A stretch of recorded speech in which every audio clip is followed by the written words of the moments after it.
Hi friends, hello வணக்கம். This is Shivaji.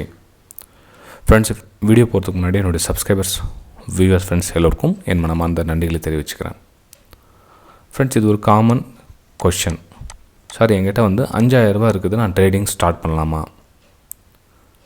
என்கிட்ட ஏன்னா வந்து அவங்க வேறு அவங்கள பார்க்குறாங்களே, இல்லை ஒரு மொபைல் பார்த்துட்டு இருப்பாங்க, ஒரு ஆட் ஒன்று வரும், அப்புறம் ஒரு டிவி பார்த்துருப்பாங்க, அதில் ஒரு ஆட் வரும். இது வந்து உங்கள் பணத்தை உஷாராக பாதுகாத்தோம், பொறுப்புடன் விளையாடுவோம் அப்படிலாம் வந்து அட்வர்டைஸ்லாம் போகிற ஸ்டார்ட் ஆகிடுச்சு.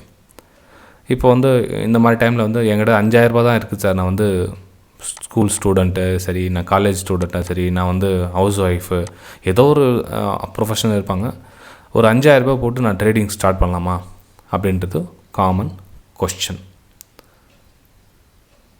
ஃப்ரெண்ட்ஸ், நீங்கள் 5000 ரூபாய் போட்டு ஸ்டார்ட் பண்ணுறீங்க அப்படின்னு ஃபார் எக்ஸாம்பிள் வச்சுக்கலாம்.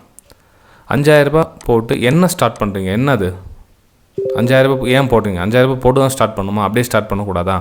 5000 ரூபாய் இல்லாமல் ஸ்டார்ட் பண்ணக்கூடாதா? 5000 ரூபாய் ஏன் போடணும்? 5000 ரூபாய்க்கு வேல்யூ என்ன? 5000 ருபீஸ்க்கான மதிப்பு என்ன? இப்போது 5000 ரூபாய் போட்டு நீங்கள் ஸ்டார்ட் பண்ணலாமா அப்படின்றது எதை ஸ்டார்ட் பண்ணலாமா? ட்ரேடிங் ஸ்டார்ட் பண்ணலாமா? ட்ரேடிங்கில் என்ன ஸ்டார்ட் பண்ணலாம்? ட்ரேடிங்கில் லேர்னிங் ஸ்டார்ட் பண்ணலாமா அல்லது டைரெக்டாக ட்ரேடிங் பண்ணலாமா?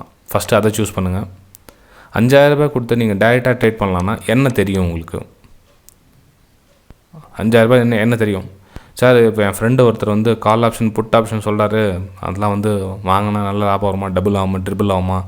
இப்போ 140 ரூபா கொடுத்து வாங்கினா 25 லாட் அப்படின்னா கிட்டத்தட்ட 3000 சில்லரை தான் ஒரு லாட் வந்து. சார், இது வந்து அப்படியே 140 ரூபா 280 ரூபா போயிடுச்சுன்னா அப்படியே 5000 ரூபா வந்து டபுள் ஆகிடுதான், அதான் ஸ்டார்ட் பண்ணலாமான்னு கேட்குறேன். அப்படியே போனால் போட்டோம், 5000 ரூபாயில் போயிடுச்சு, அந்த வெறும் வந்துச்சுன்னா 10,000 ரூபா வரும் இல்லைங்களா அப்படின்னு சொல்லுவாங்க. அதாவது போனால் 5000 ரூபா தான் போகுது, அதனால் கம்மியான ரிஸ்க் எடுத்து ஒரு ட்ரை பண்ணி பார்க்கலாங்க சார், 5000 ரூபா இருந்தால் போதுமா, இல்லை 10,000 ரூபா வச்சு ட்ரை பண்ணலாமா அப்படின்னு கேட்பாங்க. ஃப்ரெண்ட்ஸ், அப்படி கிடையாது. 5000 ரூபாய் ஏன் போடுறீங்க? 5000 ரூபாய்க்கு மதிப்பு இல்லையா? 5000 ரூபாய்க்கு வேல்யூ கிடையாதான்?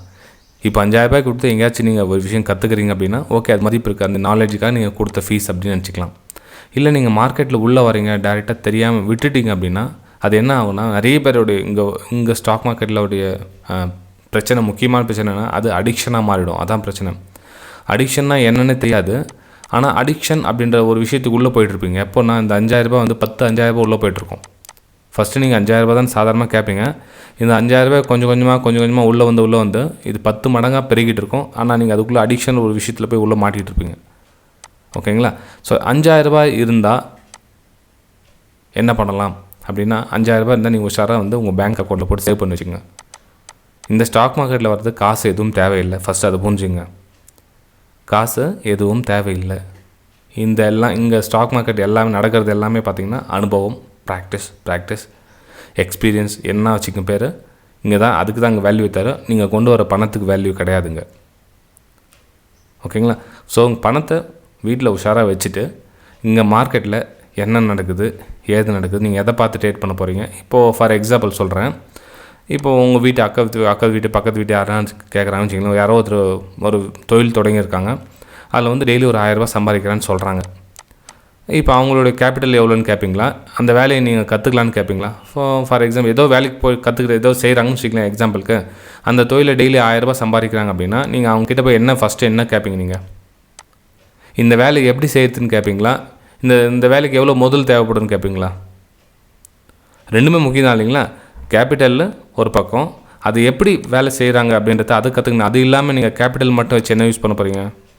கேபிட்டல் இருந்து என்ன பிரச்சனை? கேபிட்டல் யாருன்னா கேட்டால் வட்டி கூட வாங்கி பண்ணுறீங்களா, பேங்க்லேருந்து எடுத்துகிட்டு வரீங்க, யாரை கேட்டால் அக்கம் பக்கத்தில் கொடுக்குறாங்க, அது ஒரு பக்கம்.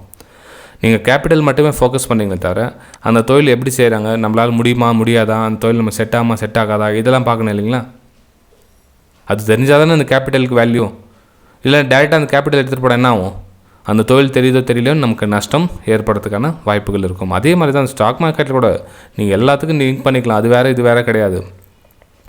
இதில் உங்களுக்கு தொழில் தெரிஞ்சால் மட்டும்தான் இதில் உங்களுக்கு இடம், இல்லை அப்படின்னா உங்களுக்கு இதில் இடம் கிடையாது. ஓகே, இதிலேருந்து நீங்கள் வெளியே அனுப்பப்படுவீர்கள் உங்களுடைய பணத்தை இழந்து. ஓகேங்களா? அப்புறம் இன்னொருத்தர் கேட்பாங்க, சார் மாதம் எவ்வளோ சம்பாதிக்கலாம்? நான் ஒரு டெய்லி 5000 ரூபாய் எடுத்துகிட்டு வரேன் கேபிட்டலு, நான் மாதம் எவ்வளோ சம்பாதிக்கலாம் அப்படின்னு கேட்பாங்க. ஃபஸ்ட்டு இந்த 5000 ரூபாய் எடுத்துகிட்டு வந்து உங்களால் காப்பாற்றிக்க முடியுதான்னு பாருங்கள். அந்த 5000 ரூபாய் எடுத்துகிட்டு வந்து டெய்லி எடுத்துகிட்டு வந்து ரிட்டர்ன் 5000 எடுத்துன்னு போக முடியுதான்னு பாருங்கள். அதுக்கப்புறம் எவ்வளோ சம்பாதிக்க முடியுது அப்படின்ற விஷயத்துக்கு வரலாம். ஏன்னா நிறைய பேர் வந்து இந்த கேபிட்டலை காப்பாற்றிக்கிறதுக்கு ரொம்ப சிரமப்படுறாங்க. ஓகேங்களா? அதாவது ஒரு சிலர் வந்து சம்பாதிக்கிறாங்க, 2% பீப்புள் சம்பாதிக்கிறாங்கன்னா, நான் 98% பீப்புள்ஸை பற்றி பேசிகிட்டு இருக்கேன். ஏன்னா ஒரு சில அதுவும் கமெண்ட் பண்ணுவாங்க, சார் 5000 இருந்தால் நான் 6000 7000 டெய்லி 1000 சம்பாதிச்சிட்டு போகிறேன், நீங்கள் என்னென்னா கேபிட்டலை பாதுகாத்து முக்கியமான விஷயம் சொல்கிறீங்க அப்படின்னு இந்த 2% குரல் கொடுப்பாங்க. ஓகேங்களா? நான் 98% பற்றி பேசிகிட்டு இருக்கேன். கேபிட்டல் சம்பாதிக்கணும் அப்படின்றது என்னென்னா, இந்த 5000 வச்சு என்ன பண்ண போகிறீங்கன்னு டிசைட் பண்ணிட்டதுக்கு அப்புறமா தான் நீங்கள் மாதம் எவ்வளோ சம்பாதிக்கிறத ஆன்சர் கிடைக்கும். ஓகேங்களா? இப்போ புரிஞ்சிருக்க நம்புறேன். நீங்கள் 5000 கேபிட்டல் வச்சு ஸ்டார்ட் பண்ணாலும் சரி, 10000 வச்சு கேபிட்டல் ஸ்டார்ட் பண்ணாலும் சரி, மார்க்கெட்டில் என்ன நடக்குது, இதுக்குள்ளே என்ன உங்களுக்கு என்ன தெரியுது, உங்களுக்கு அதுக்கு ஏன் மார்க்கெட் ஏன் உங்களுக்கு காசு கொடுக்கணும்? நீங்கள் மார்க்கெட்டில் ஒரு 5000 கொடுத்தீங்கன்னா மார்க்கெட் உங்களுக்கு ஏன் பணம் கொடுக்கணும்னு எதிர்பார்க்குறீங்க? நீங்கள் எவ்வளோ பணம் கொடுக்கணும்னு எதிர்பார்க்குறீங்க? உங்களுக்கு என்ன தொழில் தெரியும்? நீங்கள் என்ன வேலை செஞ்சாலும் உங்களுக்கு காசு கொடுக்க முடியும். உங்களுக்கு எதுவுமே வேலை தெரியல, உங்களுக்கு எப்படி காசு கொடுப்பாங்க மார்க்கெட்டில்? ஓகேங்களா? ஸோ மார்க்கெட்டில் என்ன நடக்குதுன்னு பாருங்கள். இதில் கேண்டில் வருது, டெக்னிக்கல் அனாலிசிஸ் வருது, ஃபண்டமெண்டல் வருது, எல்லாம் என்னென்ன நிறைய விஷயங்கள், ஆப்ஷனு, கால் ஆப்ஷனு, புட் ஆப்ஷனுன்றாங்க, ஆப்ஷன் கிரீக்ஸ்ன்றாங்க, டெல்டானாங்க, காமாட்டாங்க, தீட்டாண்டாங்க, ட்ரெண்ட் லைனுன்றாங்க, சப்போர்ட்றாங்க, ரெசிஸ்டன்ஸ்ன்றாங்க, எவ்வளோ வேர்ட்ஸ், ஆயிரக்கணக்கான வேர்ட்ஸ் இங்கே வந்து யூஸ் பண்ணுறாங்க இந்த ஸ்டாக் மார்க்கெட்டில். இதில் வந்து இதெல்லாம் நம்ம கற்றுக்க முடியுமான்னு ஃபஸ்ட்டு டிசைட் பண்ணுங்கள். முடியும் அப்படின்னா பணத்தை கொண்டு வராதீங்க. ஃபஸ்ட்டு கற்றுக்கிறதுக்கு வேலையை பாருங்கள், அதுக்கப்புறம் பணத்தை கொண்டு வாங்க. ஓகேங்களா? சரி ஃப்ரெண்ட்ஸ், வீடியோ பிடிச்சா மறக்காமல் லைக் பண்ணுங்கள், சப்ஸ்கிரைப் பண்ணுங்கள், ஷேர் பண்ணுங்கள். நம்ம அடுத்த வீடியோ சந்திக்கலாம். தேங்க்யூ ஃப்ரெண்ட்ஸ், பாய்.